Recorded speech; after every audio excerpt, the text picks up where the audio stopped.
یہ کہتی ہیں اگر روزے قضا کرتے ہیں، جیسے روزے قضا ہو جاتے ہیں خواتین کے، تو کیا ان کے ساتھ تراویح بھی پڑھنی ہوگی؟ جی بالکل نہیں، تراویح پڑھنی ہوگی، کیونکہ تراویح کی قضا نہیں ہوتی۔ جب تراویح نکل جاتی نا تو اس کی قضا ہوتی نہیں ہے۔ مثال کے طور پہ آپ پاک حالت میں بھی اگر خدا نخواستہ کسی ٹائم کی تراویح نکل گئی اور رمضان گزر گیا، بلکہ اگلا دن ہی آ گیا، تو اس تراویح کی قضا نہیں ہے، بس وہ گئی۔ تو اس لیے صرف قضا روزے رکھنے ہوں گے، تراویح وغیرہ نہیں پڑھنی ہوگی۔ یہ کہتی ہیں کہ فی زمانہ آپ نے کہا تھا کہ چہرہ ڈھانپنا چاہیے، اب بہت سے اسٹیجز پر، بہت سارے جگہوں پر خواتین آتی ہیں چہرہ نہیں ڈھانپتی، کیا حکم شرع ہوگا؟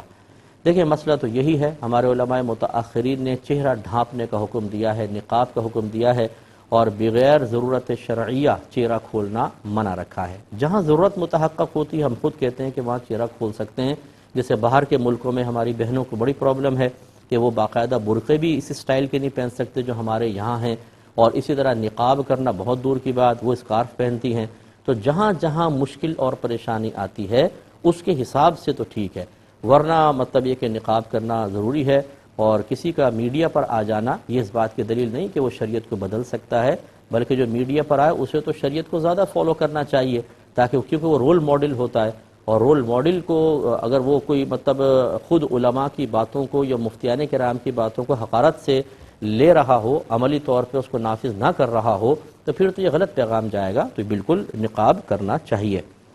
یہ کہتی ہیں کہ ایک خاتون ہیں، کوئی بیوہ ہیں ان کی رشتہ دار، اور ان کا کوئی ہے نہیں، تو کیا ان کو صدقہ وغیرہ دے سکتے ہیں کہ نہیں؟ یہ سوال تھوڑا سا مجھے ڈاؤٹ فل سا رہا تھا، لیکن ایسی تھا غالباً۔ تو بس یہ دیکھا جائے گا، دیکھیں کہ اگر کوئی ہماری کوئی بیوہ ہو جاتی ہیں، بے سہارا ہو جاتی ہیں، سب سے پہلے تو یہ دیکھیں ان کے پاس مال ہے یا نہیں، کیونکہ بے سہارا ہو جانے والی مالدار بھی ہو سکتی ہے۔ ایک بیوہ ہے، 4 بیٹے تھے، شوہر تھا، گھر بھرا ہوا تھا، سب مر گئے، لیکن وہ کروڑ پتی ہیں، تو ان کو کون کہے گا کہ یہ ہاں بے سہارا تو ہو گئی لیکن یہ محتاج تو نہیں ہوئی؟ اسی طریقے سے ہر بیوہ جو ہے محتاج نہیں ہوتی، تو اگر ان کے پاس مال وغیرہ ہے تو پھر تو ان کو واجب صدقہ کیا، نفلی صدقہ بھی نہیں دینا چاہیے، وہ غرباء کو دیں، غرباء کا حق ہے۔ اور اگر وہ واقعی غریب ہیں تو پھر یہ کہ نفلی صدقہ ہی نہیں بلکہ آپ صدقات واجبہ بھی ان کو دے سکتی ہیں، اگر وہ شرعی طور پر فقیرہ ہیں، یعنی ان کے پاس جسے میں سمجھاتے ہیں 52.5 تولہ چاندی یا 7.5 تولہ سونا، یا اتنا کیش جس سے 52.5 تولہ چاندی خریدی جا سکتی ہو، یا اتنی مالیت کا مال تجارت، یا ان کی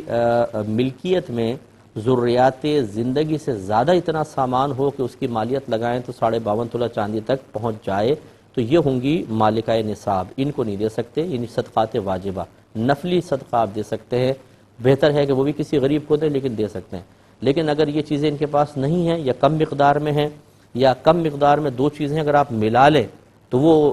52.5 تولہ چاندی کی قیمت تک پہنچ جائیں، تب بھی یہ شرعی طور پر مالکہ نصاب کہلائیں گے۔ کم ہونے چاہیے تو پھر آپ ان کو صدقات واجبہ نافلہ دونوں دے سکتے ہیں۔